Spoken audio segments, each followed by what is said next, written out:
Marami ang pamilyang nagsusumikap upang makapagsimula o mapalago ang kanilang maliit na kabuhayan. Ngunit hindi maikakala na para sa ilan, ang puhunan ay nananatiling isang hamon. Dito pumapasok ang mahalagang papel ng mga microfinance institutions o MFI.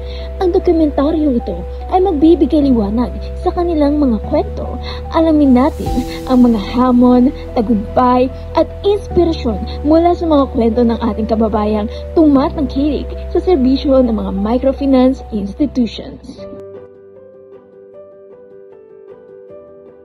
Hello ma'am, ano pong name nila? Edarlina Taron po. Okay po. Ilang taon na po kayo ma'am? 53. Married po ba or single? Married. Okay po. Ilan po anak nila ma'am? 3 po. May current work po? Manipirasta po. Okay po. Anong company po kayo naglo-loan? Megacash. Ilang buwan or taon na po kayong naglo-loan? 2 years. Okay po. Ano po yung nag-udyok po sa inyo na mag-loan? Dagdag puhunan. Paano niyo po ito nalaman Paano niyo po nalaman yung microfinance institution na po? Sa kapitbahay. Okay po. Ano po ba yung mga requirements sa pag-apply ng loan sa Megacash? Barangay certificate. Kamusta? Certificate of loan. Okay po.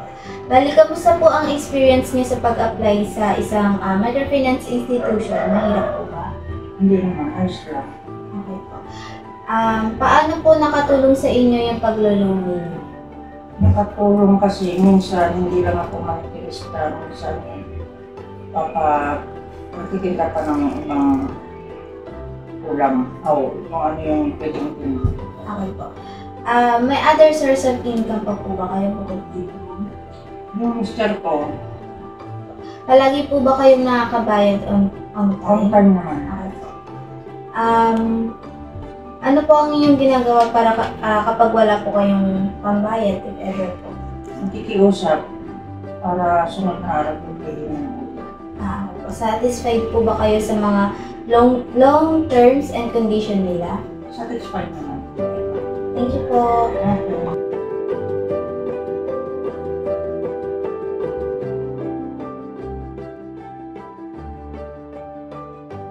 Ako po si Ivy Bago.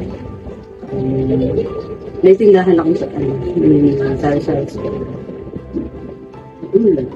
Ano po? Anong company naman po kayo nandito?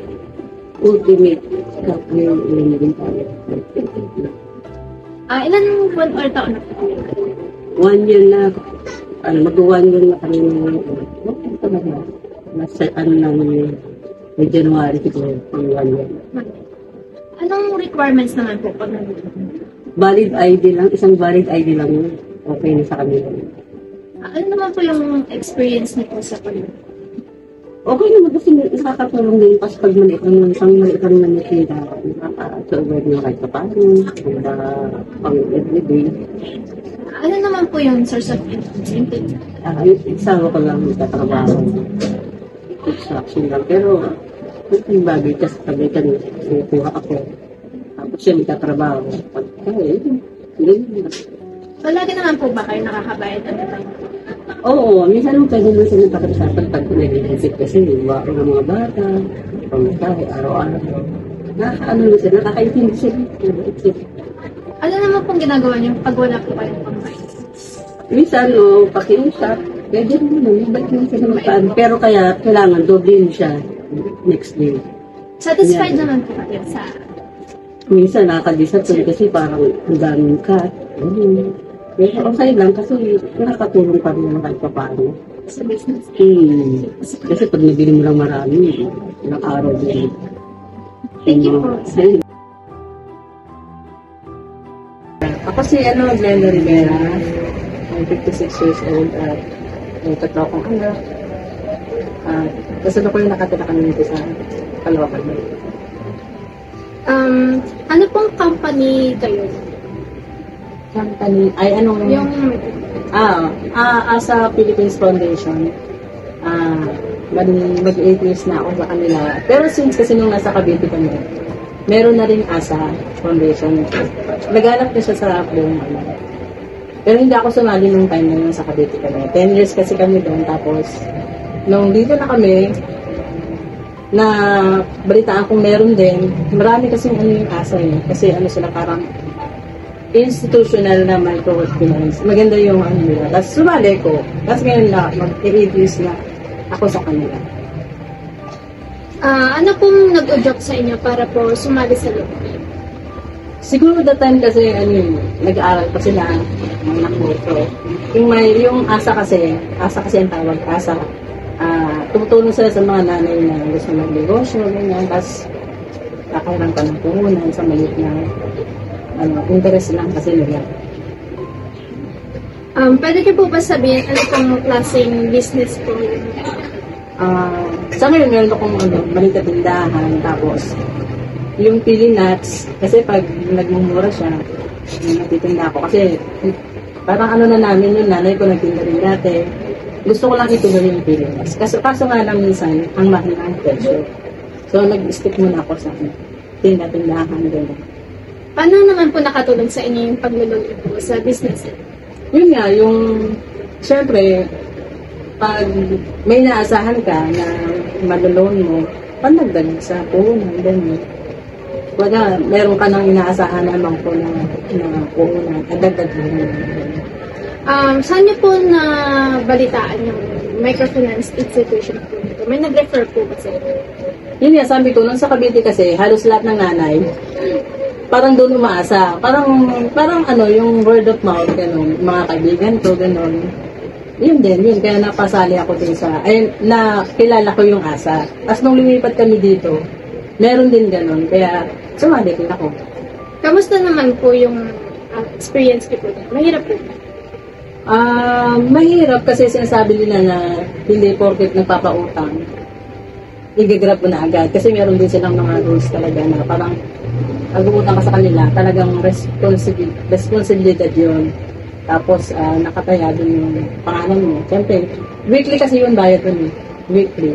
Yung first loan mo doon, 8,000. Tapos, babayaran mo siya ng 23 weeks.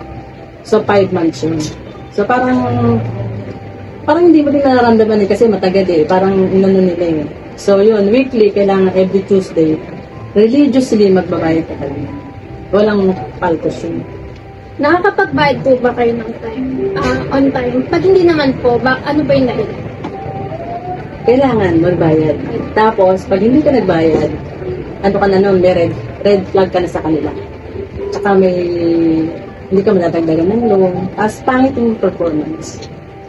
Ano naman po yung other source of income po, bukod po sa business? Yun nga, yung mga anak ko, may mga trabaho na rin. Yung isa ako, may trabaho din.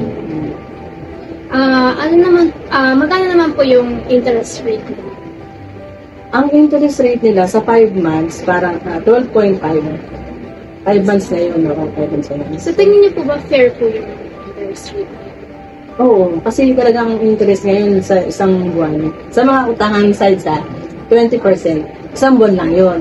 So, yung sa ASA kasi, 5 months mong babayaran yun. Lower na po. Mas ano talaga yun sa mga ganyan. Kina-consider niyo pa po bang kumuha pa ng isa pang loan in the future? Sa ASA pa rin. Oo, kasi ano yun eh. Kumbaga, pag natapos na ng 5 months, mag-renew ka ulit. Ganun, renew. Nasa iyo na rin yun kung gusto mo pa talagang Thank you po sa okay, salamat. Now that we are done with the interviewers, let us now proceed to the key takeaways and findings of our book. First is the purpose of hope.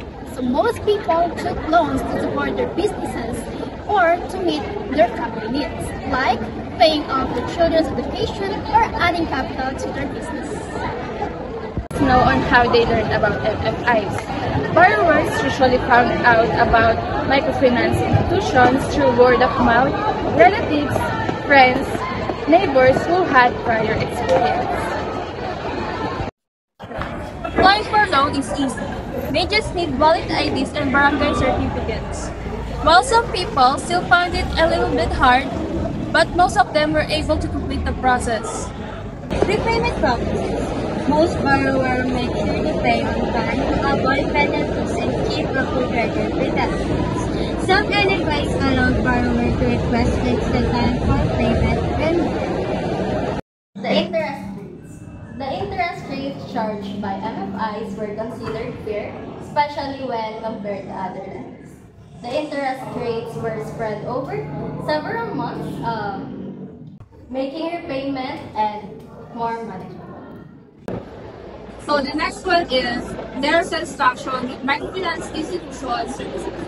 Borrowers were satisfied with the terms and conditions of their loans.